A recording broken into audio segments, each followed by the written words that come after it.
अस्सलामु अलैकुम रहमतुल्लाहि व बरकातुहू।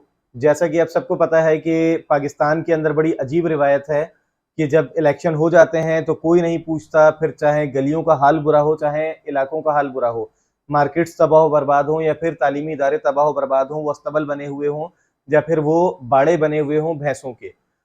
इलेक्शन के बाद कोई सुनवाई नहीं है किसी भी लेवल पर, लेकिन जैसे ही इलेक्शन करीब आते हैं तो जो उम्मीदवार हैं, भले उन्होंने अपने दौरे हुकूमत में ज़मीनी खुदा बने रहे हों, लेकिन जैसे ही इलेक्शन करीब आते हैं वो बहुत ज़्यादा अच्छे हो जाते हैं, वो बहुत ज़्यादा दावे करने लगते हैं, बहुत ज़्यादा बातें करने लगते हैं। तो जैसा कि गवर्नमेंट ने अनाउंस किया है, इलेक्शन कमीशन ऑफ पाकिस्तान ने अनाउंस किया है कि जनवरी के एंड में इलेक्शन होने वाले हैं। तो अब चंद एक दिन में ही या शायद के नेक्स्ट मंथ से ही आप देखेंगे कि इलेक्शन मुहिम शुरू हो जाएगी। हर उम्मीदवार हल्के में आएगा और आके 10 तरीके की बातें करेगा, बहुत सारे ख्वाब दिखाएगा। तो पहली चीज़ तो ये कि हमें सबसे पहले 8300 के ऊपर अपना CNIC नंबर डालकर ये चेक करना है कि आया हमारा वोट हमारे हल्के में है भी या नहीं। उसकी वजह यह है कि अभी लास्ट टाइम एक बड़ा अजीब इन्होंने सिनेरियो क्रिएट किया। उसमें क्या हुआ कि अगरचे मैं रह रहा हूं जिस डिस्ट्रिक्ट में जहां पे असूलन मेरा वोट होना चाहिए, मेरा वोटर लिस्ट में नाम नहीं है। अब मैं जा रहा हूं किसी दूसरे डिस्ट्रिक्ट, जाहिर सी बात है आजकल हर बंदा इतना मसरूफ है, वो कहां ढूंढता फिरेगा। लेट्स सपोज कि अगर मैं रह रहा हूं डिस्ट्रिक्ट कोरंगी में और मेरा वोट जा रहा है डिस्ट्रिक्ट मलीर में या डिस्ट्रिक्ट ईस्ट में, तो मैं कहाँ गोठ में जाता रहूंगा या कहाँ किसी दूसरे एरियाज में घूमता रहूंगा वोट डालने के लिए। जाहिर सी बात है बहुत सारे लोग ये बोल के छोड़ देंगे कि छोड़ो यार वोट डाल ही नहीं रहे।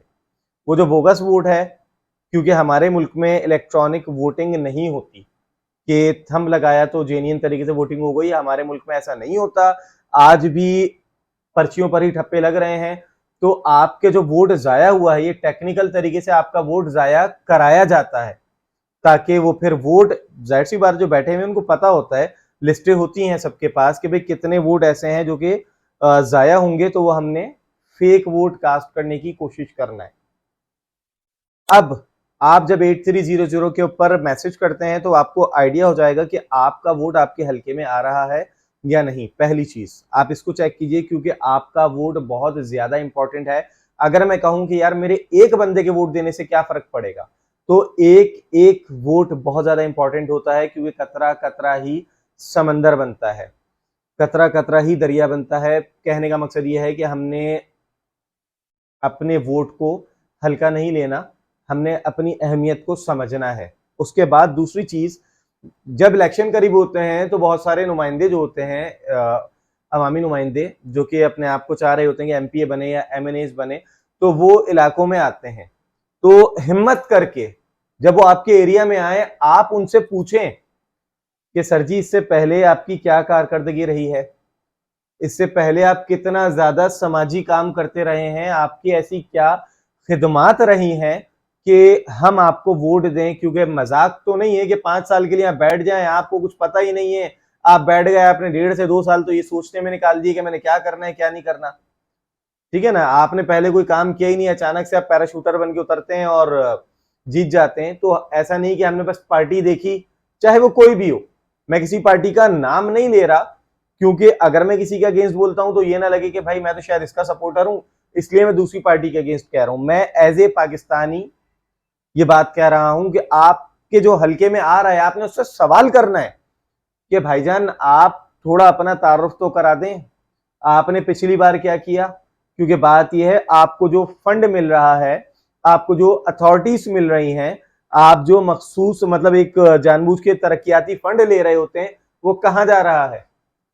आपके पास इतनी अथॉरिटी है, आप काम करा सकते हैं, लेकिन नहीं, 0% काम होता है। अगर 50% तो फिर बहुत बड़ी बात है, 30% भी आपके एरिया में काम हो जाए तो आपके एरिया खुद पता लगेगा कि काम हुआ है।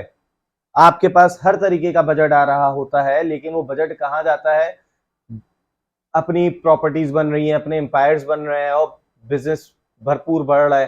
तो इस बार आपके पास मौका है, टाइम है, अभी जनवरी के लास्ट में इलेक्शन है। आप सवाल कीजिए, क्योंकि जाहिर सी बात है जब वो आपके एरिया में आ रहे हैं तो आपके दोस्त यार हैं, आपके रिश्तेदार हैं, आपका अपना एरिया है, आप सवाल कर सकते हैं कि भाई अपनी परफॉर्मेंस तो बताएं कि आप किस हैसियत से, किस मुंह से आप इलेक्शन लड़ रहे हैं और आप ये सोच रहे हैं कि आपको वोट मिलेगा। हमें अपने आप को जब तक कि हम उजागर नहीं करेंगे, अपने आप को नहीं समझेंगे, अपनी अहमियत नहीं समझेंगे, हम इसी तरीके से पिसते रहेंगे। हमें इस बार इलेक्शन में वाकई अगर हम कुछ चाहते हैं, हम कुछ चेंज चाहते हैं, तो हमें सीरियस होकर देखना होगा। ऐसा नहीं है कि बस हाँ देखा जाएगा, नहीं देखा जाएगा नहीं, आपके वोट से पूरा गेम सेट होता है। ऐसा नहीं है कि एक एरिया टोटल वोट किसी और को दे रहा है और जीत के कोई और आ जाए, ऐसा नहीं होता। तो हमें अपनी अहमियत समझनी है। मैं इससे पहले भी बात कह चुका हूं, जब बल्दियाती इलेक्शन हो रहे थे तब भी मैंने कहा था कि हमें सवाल करना चाहिए, हमें पूछना चाहिए कि भाई आप सिलेक्ट होने के बाद क्या करोगे। बहुत सारे ऐसे लोग हैं, शायद ही किसी एरिया में काम हो रहा हो, अदरवाइज बल्दियाती जो नुमाइंदे हैं सिलेक्ट हो गए, सब कुछ हो गया है, लेकिन काम 0% है। आप किसी भी एरिया में चले जाएं, कचरे का ढेर है, ठीक है। अब मतलब हद है कि आप रोड पे निकल जाएं तो आवारा कुत्तों की भरमार है। जबकि बड़ी अजीब सी बात है कि ये मसला भी हमें मसला लग रहा है। क्यों? क्योंकि वाकई ये मसला है। रोड पर अक्सर ऐसा होता है कि बहुत ज्यादा तादाद में एक पूरी टोली होती है कुत्तों की और वो जो है किसी भी गाड़ी के पीछे लग जाते हैं। तो ये वो छोटे छोटे मसाइल हैं, लोग बोलते छोड़ यार इस पे बात नहीं करना। भाई जहां पे हमने रहना है, जहां से हम खा रहे हैं, पी रहे हैं, फैमिली के साथ रह रहे हैं, जहां पे हमारा जीना है, मरना है, तो उस जगह का हर छोटा मसला हमारे लिए बहुत बड़ा मसला है। हमें इन चीजों को देखना है। मैंने बल्दियाती इलेक्शन के टाइम पर भी यही बात कही थी कि हमें सोच समझ के वोट कास्ट करना है और सवाल करना है, फिर चाहे वो कोई सी भी तंजीम हो। अब क्योंकि इलेक्शन आ रहे हैं तो एमपी एमएनए से भी ये कोई ऐसे इनसे सवाल करना कोई बहुत बड़ी बात नहीं है, ये भी हमारी तरह के इंसान ही हैं। तो इस बार क्यों ना हम ये अहद करें कि हम अपने लिए, अपने अहलो अयाल के लिए, अपने खानदान के लिए और अपने बेहतर मुस्तकबिल के लिए बहुत देखने के बाद, बहुत सोच समझ के फिर हम वोट कास्ट करें।